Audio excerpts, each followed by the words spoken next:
안녕하세요. JD 부장연구소의 소장 조도입니다. 오늘은 거침없는 나스닥 모든 것을 호재로 라는 주제로 말씀드리도록 하겠습니다. 2022년 8월 16일 화요일 시장입니다. 유튜브 멤버십에서는 최근 JD 부장연구소 투자 현황에 대해서 알 수 있습니다. 관심 있으신 분들은 동영상 아래 댓글 링크를 참조해 주시기 바랍니다. 2022년 8월 JD 부장연구소 17기 공지를 합니다. 부동산 강의와 부동산 주식 패키지 강의는 이미 마감이 되었고요. 주식 강의는 이번 주 일요일까지 모집을 하니 관심 있으신 분들은 동영상 아래 댓글 링크를 참조해 주시기 바랍니다. 뉴욕 마켓워치 심상치 않은 중금리나 주식 채권 올라가고 달러 혼조다라는 기사가 있는데요.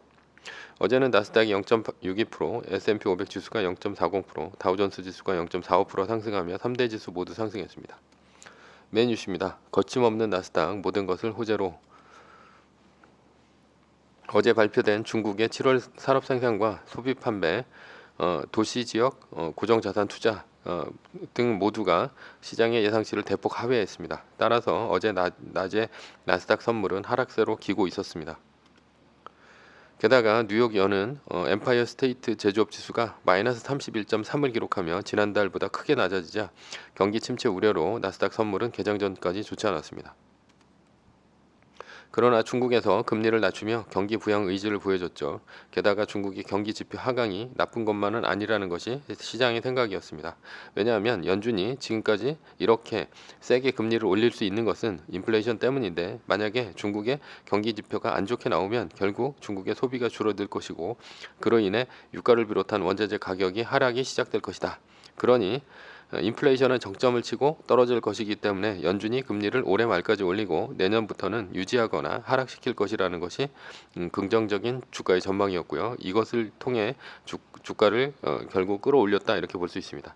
지금은 나스닥은 악재를 호재로 바꿔 주가가 거침없이 오르고 있는 중입니다. 어제는 대부분의 빅테크가 올랐고 애플도 소폭 올랐습니다.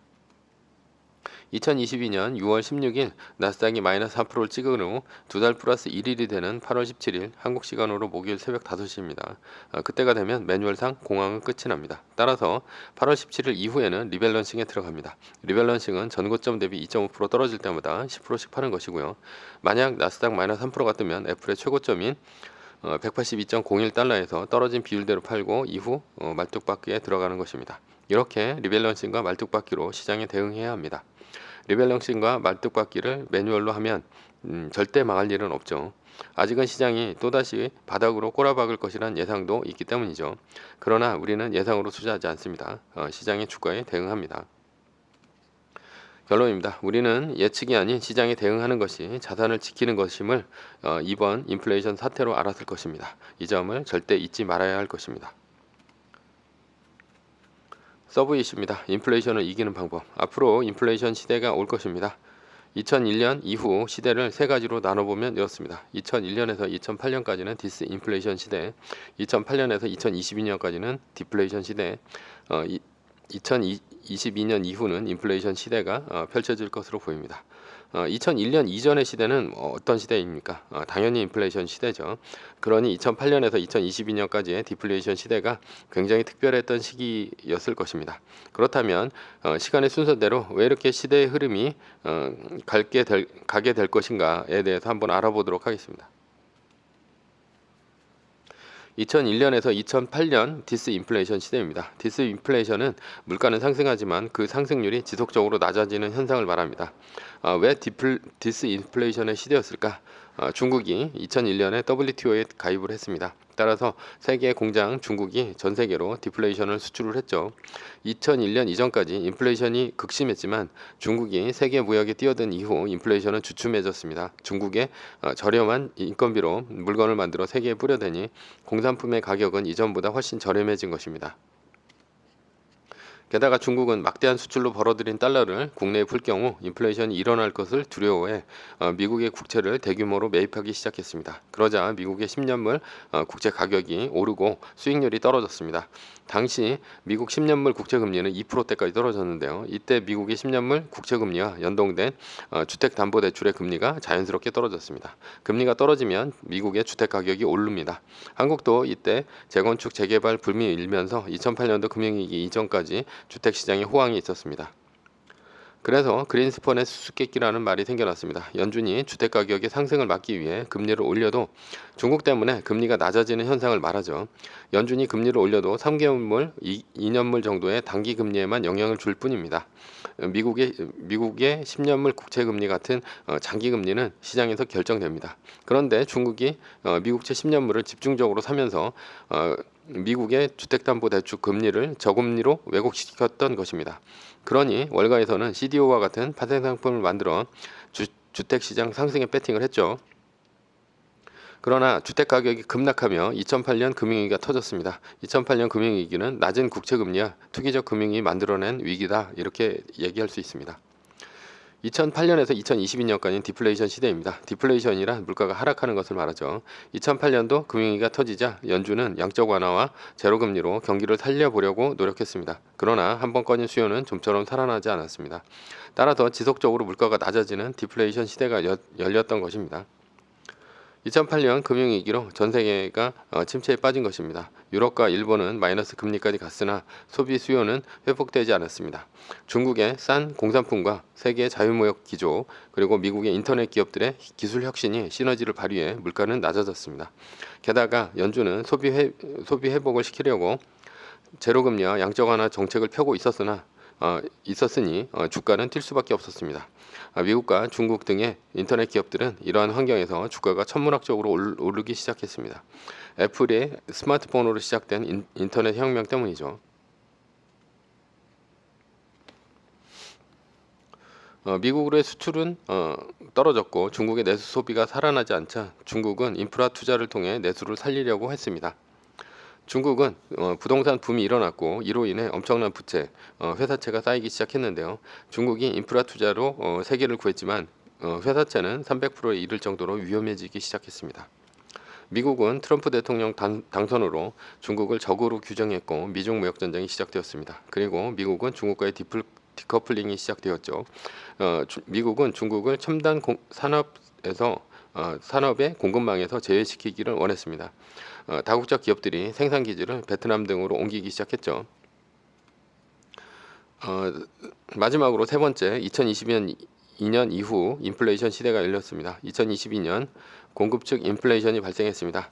첫 번째는 코로나로 인한 도시 봉쇄이고요. 두 번째는 러시아 우크라이나 전쟁 발생, 세 번째는 미중 전쟁으로 인한 경제 디커플링의 시작이고 세계화의 종말입니다.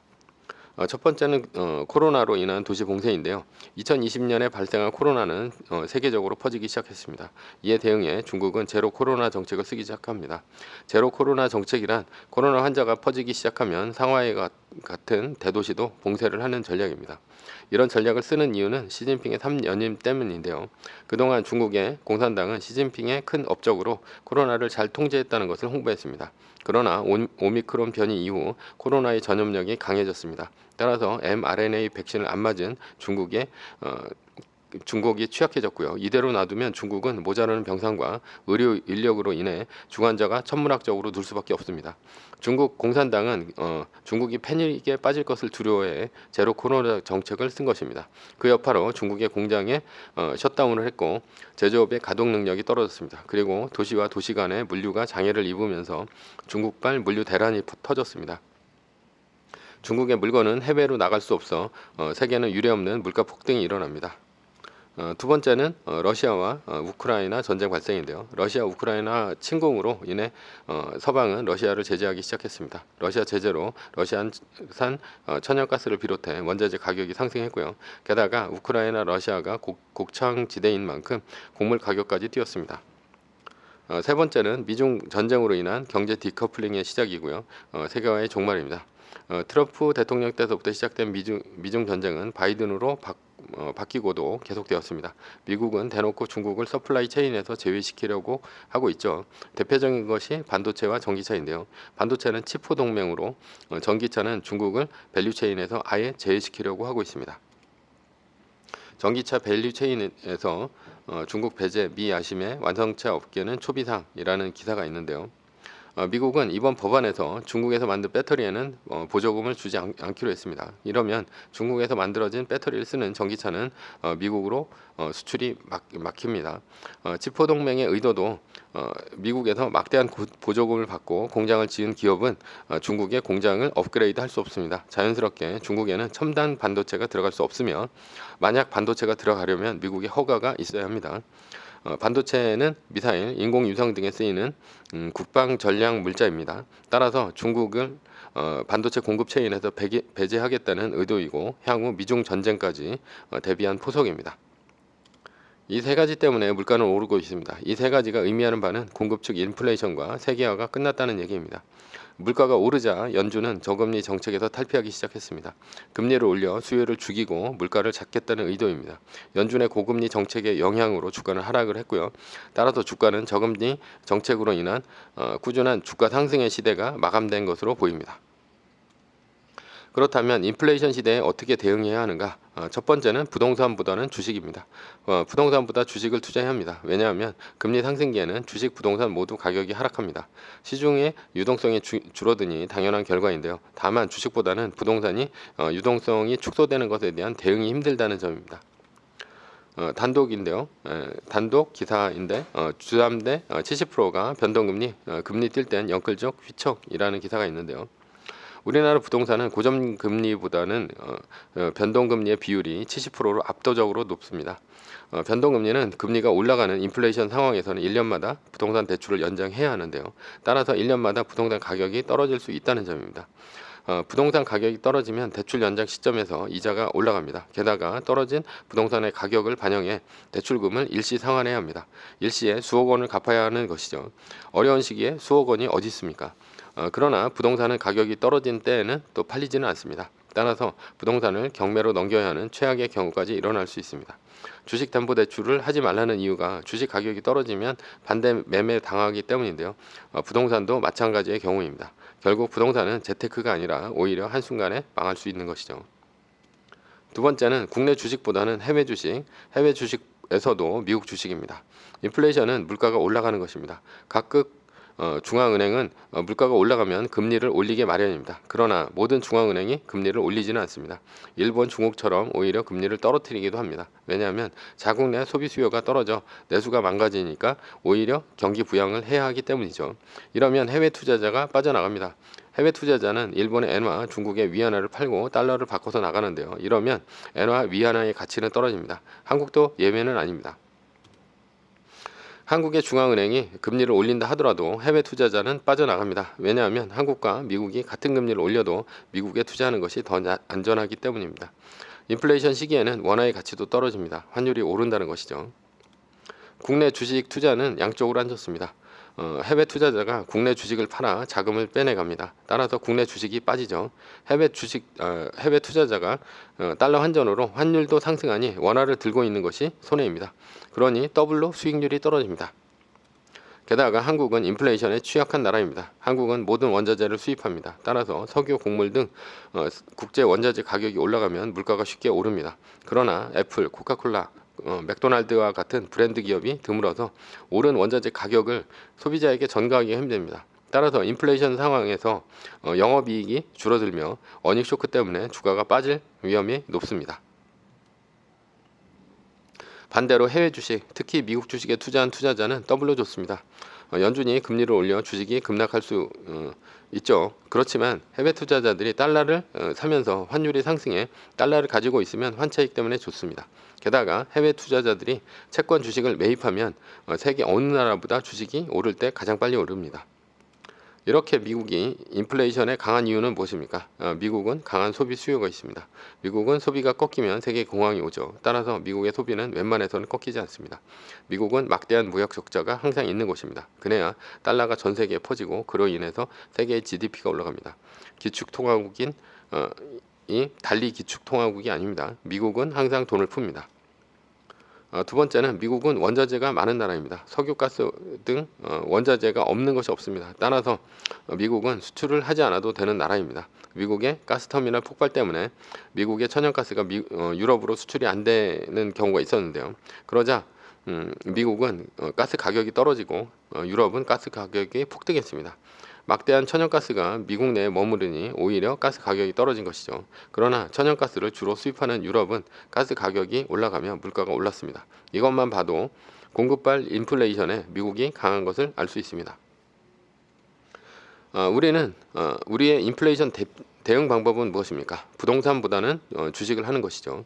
주식에서도 국내 주식보다는 미국 주식을 하는 것입니다. 그리고 주가의 출렁임에 따라 디플레이션 상황보다는 인플레이션 상황이 크니 매뉴얼을 따라야 합니다. 결론입니다. 세계 1등 주식에 투자하고 매뉴얼을 따릅시다. 우량한 주식에 투자하고 잊어버리는 투자는 디플레이션 때 투자 방법입니다. 인플레이션 때는 위기가 자주 오니 대응도 하고 대응해서 사고 팔아야 합니다. 주식을 사고 파는 최고의 방법은 매뉴얼입니다. 매뉴얼입니다. 세계 1등 주식은 전고점 대비 2.5% 떨어질 때마다 10%씩 팔면서 리밸런싱을 하다가 나스닥 마이너스 3%가 뜨면 말뚝을 박는 것입니다. 그러다 반등이 시작되면 V자 반등 리밸런싱을 하면 됩니다. 자세한 내용은 JD 부장연구소 다음 카페를 참조하시거나 동영상 밑에 리밸런싱 말뚝 박기 댓글 링크를 참조하시기 바랍니다. 전제는 세계 1등 주식은 우상향 합니다. 매뉴얼을 지키며 세계 1등에 투자하면 매년 25%의 복리로 10년간 10배, 20년간 100배로 재산을 불릴 수도 있습니다. 위의 상황은 매뉴얼일 뿐입니다. 따를 사람은 따르고 참고할 사람은 참고하시면 됩니다. 주식을 사고 파는 것에 대한 모든 책임과 이득은 본인에게 있습니다. 매뉴얼을 지키려면 머리를 쓰지 말고 머리를 쓰려면 매뉴얼을 지키지 맙시다. 오늘은 거침없이 오르는 나스닥 모든 것을 호재로라는 주제로 말씀드렸고요. 지금까지 JD 부장연구소의 소장 조던이었습니다. 컨텐츠가 좋았다면 구독, 좋아요, 알람 설정 부탁드립니다. 지금까지 들어주셔서 감사합니다.